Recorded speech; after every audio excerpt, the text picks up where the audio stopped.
All right, everybody, let's finish off 4th of July night because I had another one planned after this, but it ain't getting done. Like, I'll say that straight up. Like, it's not getting done. So I'll do it tomorrow. I got a recommendation for just a over-the-top crazy movie, which I wanted to cover tonight while doing this whole little drunk 4th of July review thing, which, as I said, I'm not a big drinker. So anyone watching the Boy and Boy 2 videos that I'm doing here, it's a treat for you guys because you won't see me like this again until like New Year's or some shit. And I already got my movies planned for New Year's. So that'll be interesting. But since this is a British movie, let's do one final little cheers and get on with this movie. So we got Brahms, The Boy 2, directed by the same guy, written by the same other person too, directed by William Brent Bell. This is from 2020, starring Katie Holmes, which is always good to see her. She gives a good performance. And I didn't even write the other actors' names down, but like the father too, good performance and stuff. Like I said with the first film, like this is a well put together movie. Like it's very well shot. It's very well, like the cinematography and everything. Like it's a good looking film. Like just watching it and stuff, it looks very good. But the entire premise of this sequel, we'll start with that, is ridiculous. Like, it makes no sense.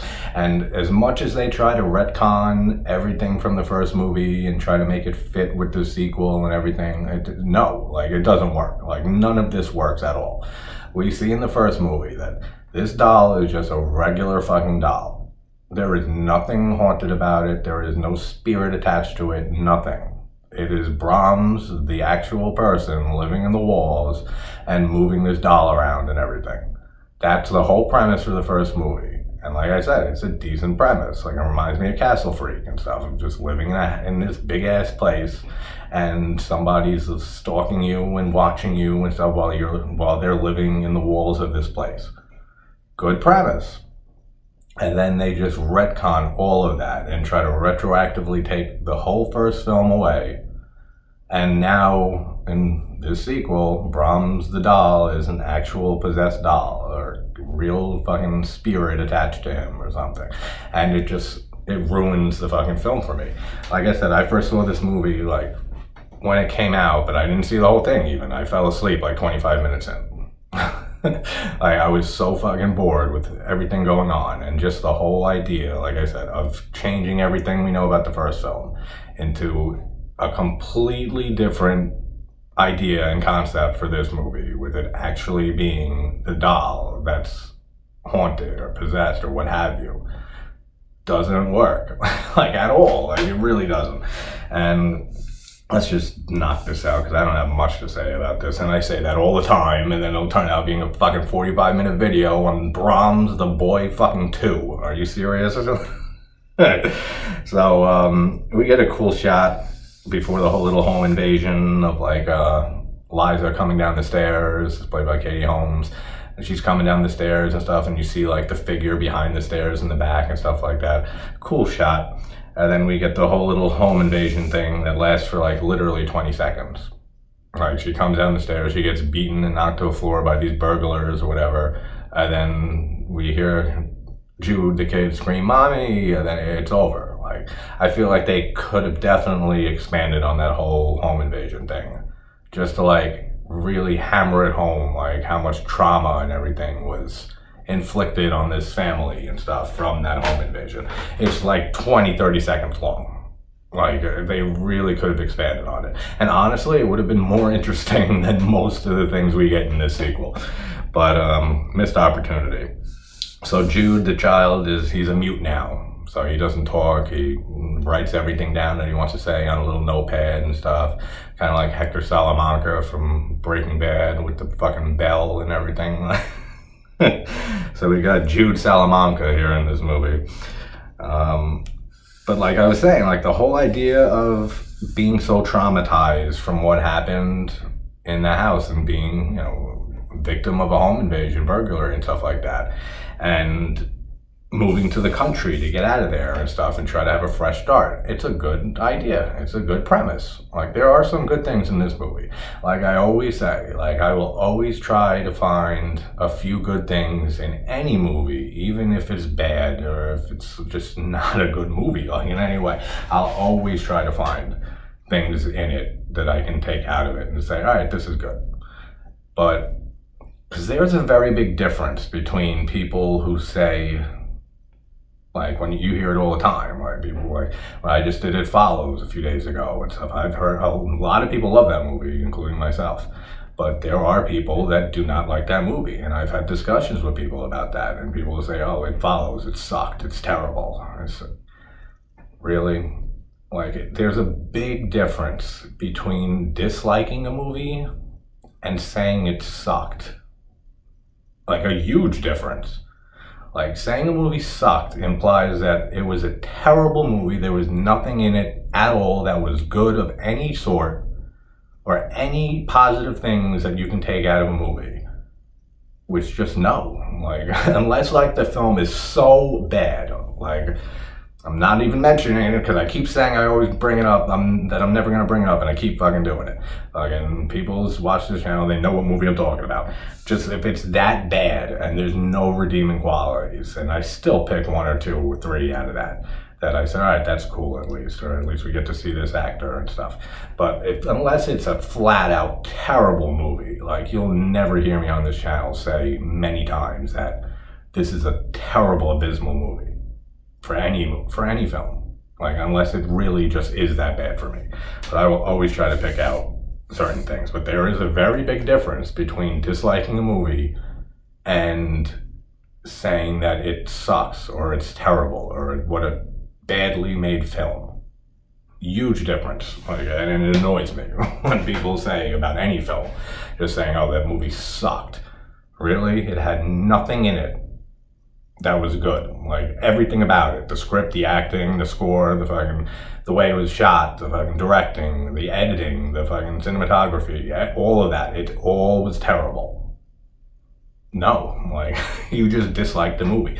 Say that. Be upfront. Say, I disliked this movie. I didn't care for it. It didn't work for me. That's fine. But to say a movie sucked or is terrible or that movie is absolutely abysmal, no. Like, I hear that said about so many movies that are just, it's not true. Like, well-made movies and stuff, even if it's bad, even if you dislike it. I'm not spending time on this, but you get what I'm saying. And the family's chemistry in this movie is well done. Like, that you feel for this family. Like, you really do. It's like the parents that are trying to deal with the aftermath of the break-in and everything like that, and the wife is clearly distraught, having nightmares and everything like that, and just completely traumatized by this. And the son is so traumatized, like I said, that he becomes a mute. Like, he doesn't speak. So, like, well played on all of that, like the whole chemistry between the family. Very well done in this movie. Who buried the doll?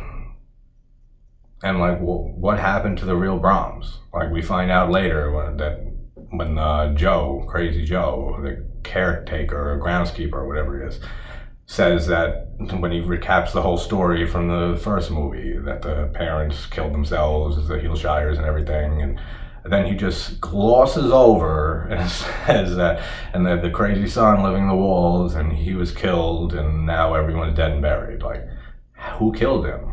Like, how did Brahms die? Like, I want to know. Like, this seems like very important information for this sequel of how the antagonist of the first movie died. And they just gloss over that shit because you know they couldn't think of anything. And he was killed, and then now they're all dead and stuff.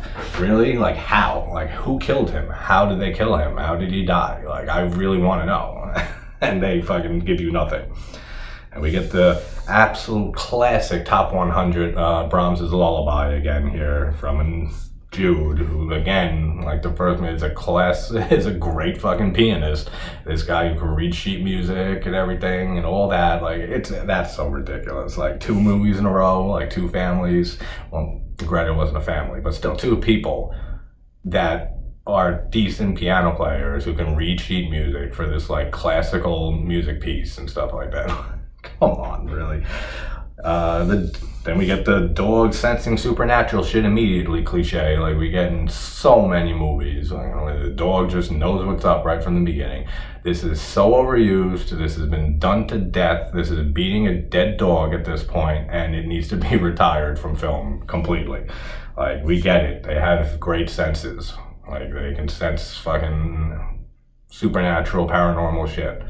It's such a cliche at this point. Like, it needs to be just done with. Like, it needs to be just taken out of film completely. The whole idea of Jude starting to talk again because of, like, having his little relationship with Brahms the doll and everything like that, it's clever. That's a clever way to get him to, talk again and stuff. And it's a very clever way of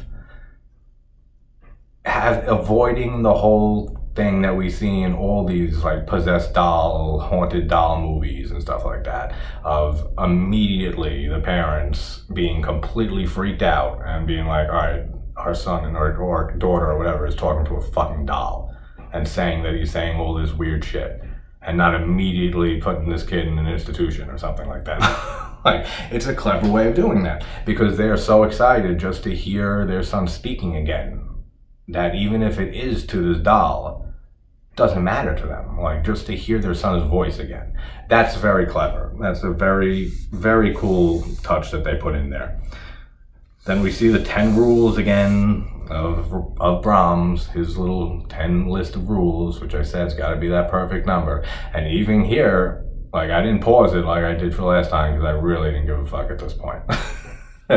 But he has 10 rules again, and the last one is different. It's that Jude and Brahms have to stay together and be together forever and everything like that.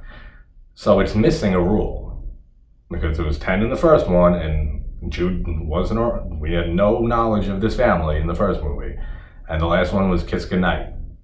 So now there's still 10 with an added one. So like Brahms just decided, fuck this rule. It's stupid. Let's just take it off the list. Like, that's what I take from it. Is like, you're just, all right, fucking, let's just get rid of this one because this one really doesn't come to play with this movie. So let's just take it out. Fucking, that's so ridiculous. Just like, you couldn't, like I said, there's like a 10, the perfect number and stuff. Like, you couldn't just add 11 and make that the one with Jude and Brahms being together forever. Like, you had to remove a rule, which, like I said, I didn't pause it. I don't know which rule they took out.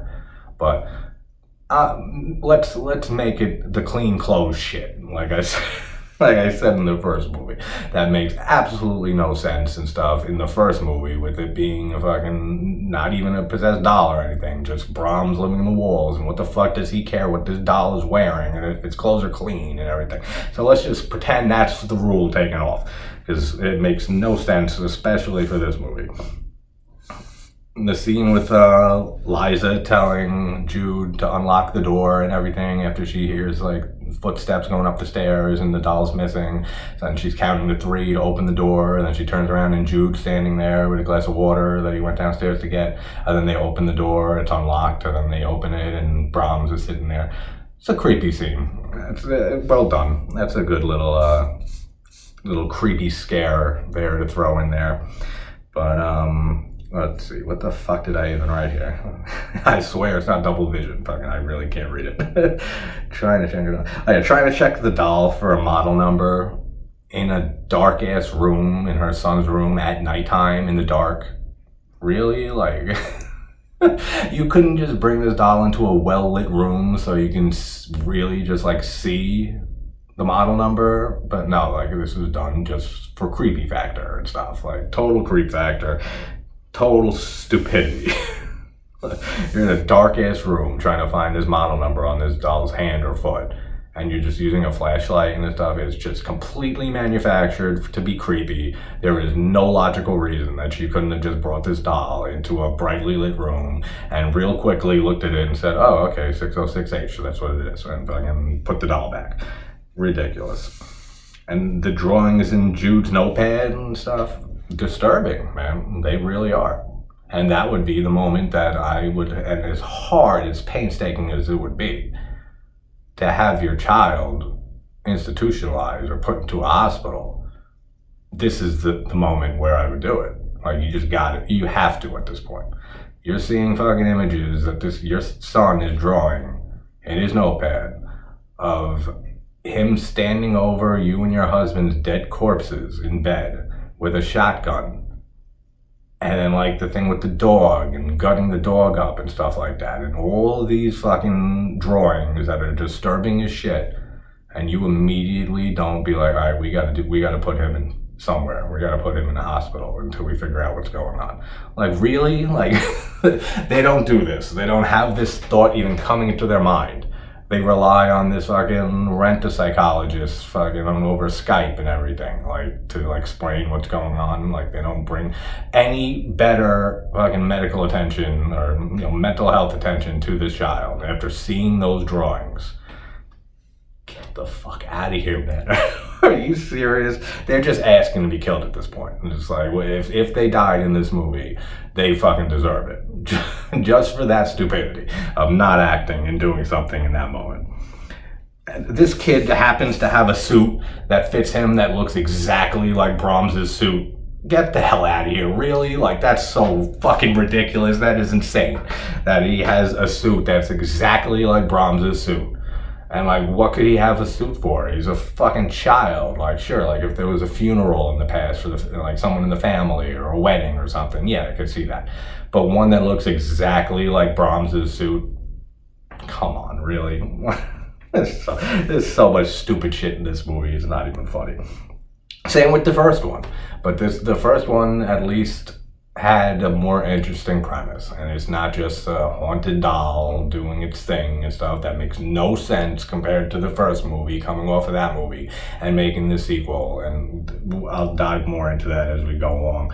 And Brahms flipping that entire antique wood dinner table is like the most egregiously insane shit in this movie. Like, insane. Like, really? This fucking doll lifted up this heavy ass wood antique table and caused all that chaos and stuff. And even the father says it and blames the wife almost, and blames Liza. It says, like, you know, you're the only one here with them, and this looks like a little much for a child to do. Yeah, it looks a little much for a child to do, absolutely. It looks fucking suspension of disbelief, killing absolute insanity for a doll to do it, let alone a little child. Like, that is so egregiously insulting to put in this movie and imply that this doll flipped this fucking wooden table over. Are you serious? No, you're not. You just wanted to make a creepy ass scene, which doesn't work at all, because no one is believing that this doll flipped this fucking antique table over. Not for a fucking second. And see, I told you, this fucking mansion, the main house, has a huge fucking rodent problem. That's what they should have been focusing on first and foremost in the first movie. Fucking, like, getting an exterminator in there and getting rid of all the fucking infestation of rodents they have in there, because this... and this is years afterwards and stuff, so of course it's worse. But when Liza's going through the fucking walls and stuff and the secret door and everything, and you see rats all over the place, and now bats are there also and stuff, like... See, told you, big rodent infestation. No one wants to listen to me. Fucking nuke that place. Jude in Brahms' mask. Seeing your son wearing this mask, and you have no idea where he got this mask from. Did he make it? Fucking, like, we know it's the real Brahms from the first movie's mask, but she doesn't know this. Did he make this? Did he spend time, like, fucking putting this mask together to look like his best friend Brahms and stuff like that? Again, institutionalized. As soon as if I saw my kid after spending so much time with this fucking doll and saying that it talks to them and stuff like that and everything, and then I see my child wearing a doll mask, like pretending to be the doll, like I said, as deeply fucking disheartening and painful that would be, you're going to a hospital. Like, there's no fucking two ways about it. You're going to a fucking hospital and getting help. Like, that is being a good parent. Fucking going and making sure that your child is okay and they get the help that they need. And they just brush this off like it's just nothing. Like, all right, he's just, like, playing. No, people, kids play. They play video games. They hang out with other kids, and they play fucking Ring Around the Rosie or some shit in the backyard. They don't fucking make or put on some creepy ass doll mask and scare the fuck out of you. Really? Like, come on. Like, that's so ridiculous. And then I said again, like, Brahms was killed. We get that glossed right over. Like, by who? Like, who killed him? Why? Like, I guess after the events of the first movie and everything, that, what the hell was it? I don't remember her fucking name. Maggie from The Walking Dead, the main chick. And Malcolm. They escape, and you assume they go right to the police and stuff like that, and saying there's this fucking crazy person living in the walls of this mansion all these years and everything, and he killed Cole and stuff like that.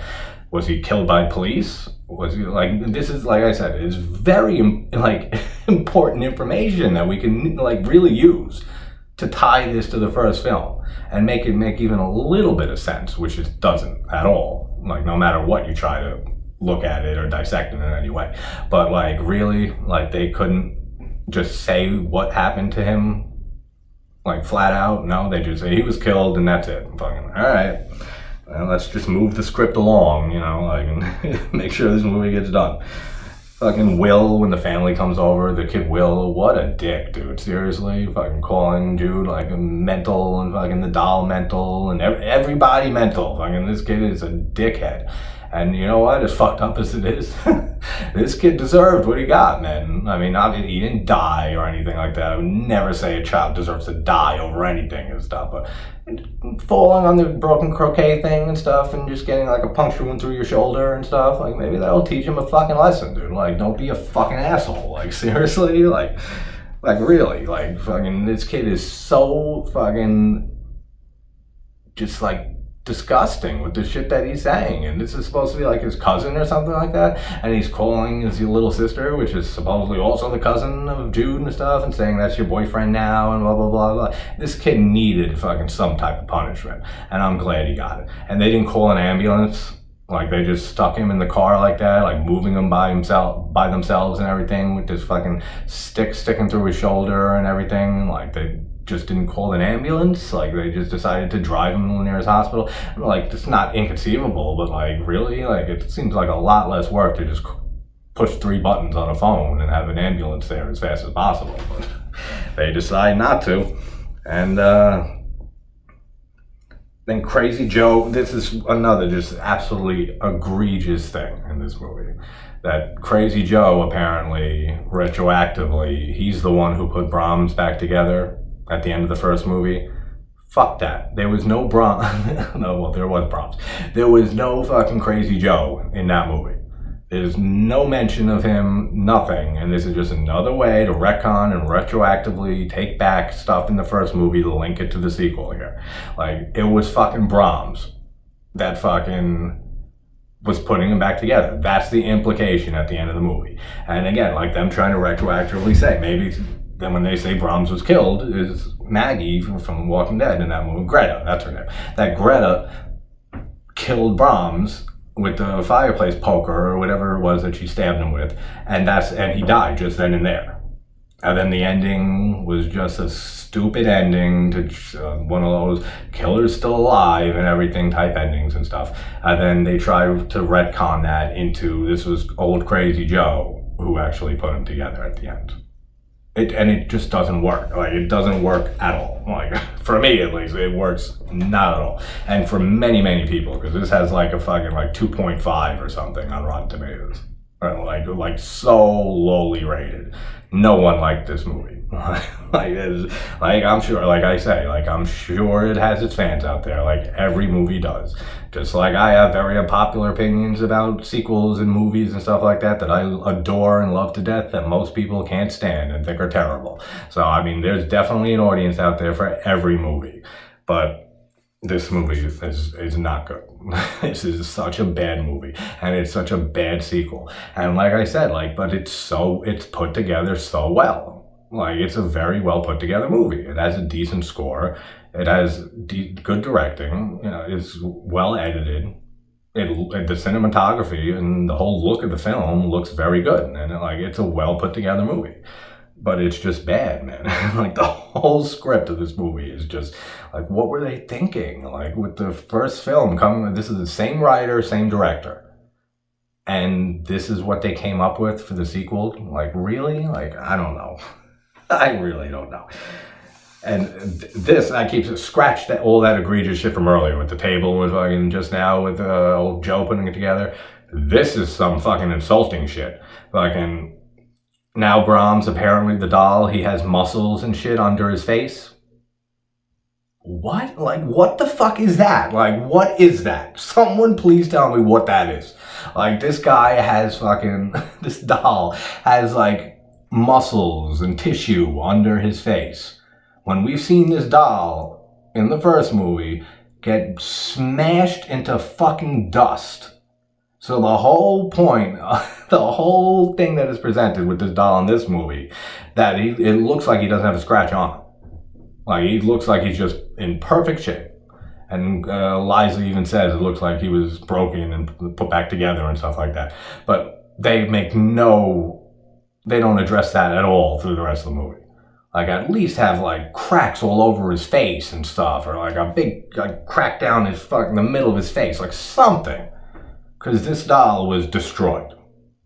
Beyond recognition. Beyond putting back together. No Humpty Dumpty was putting this doll back together again. Like, none of that.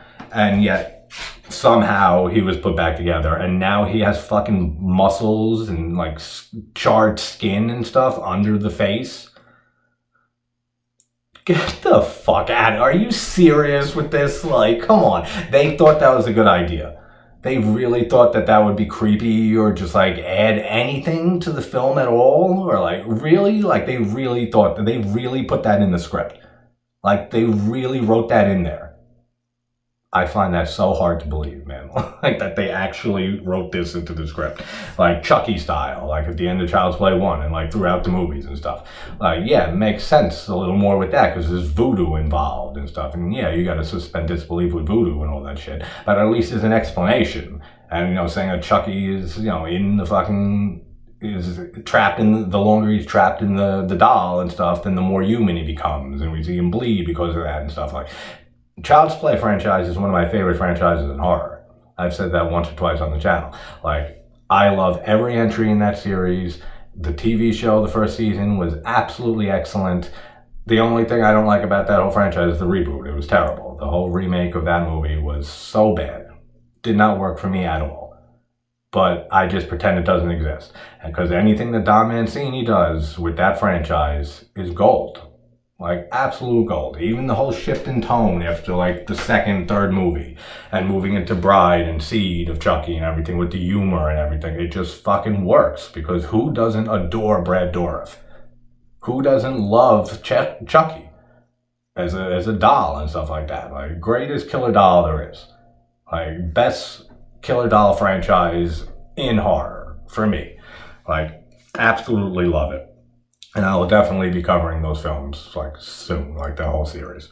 But absolutely awesome. But muscles under this doll's face, get the fuck out of here. We see him getting put back together again and everything. And there's no muscles there. There's no fucking skin. There's nothing. It's just a fucking porcelain doll with a broken-ass head with nothing there. And again, like I said, fucking stupid. And then we just have this stupid ending with fucking Jude. They move to a different place and back in the city, presumably, and everything. And another fresh start for them and everything. After everything, he burns the doll and stuff like that. And I don't know, he saved the mask. The parents didn't see him pick this mask up.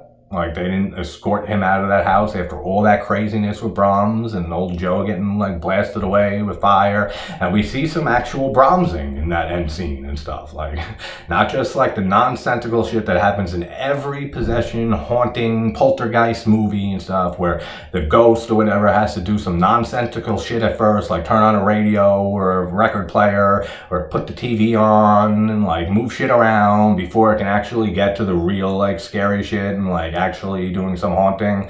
Like, we get some Brahmsing in that scene and stuff of him sitting up and fucking, like, you see the fucking, all the pieces of his face start, like, rattling. And I was saying to myself, I said, dude, if this fucking doll If he just brings all the pieces of his face and stuff back onto his face and like fixes himself immediately, fuck you, movie. Like, seriously, you went through all that twice in these two movies, showing somebody painstakingly putting that fucking face back together again, which again is insane and would never happen because it is fucking powder at the in that scene when Cole fucking breaks it apart.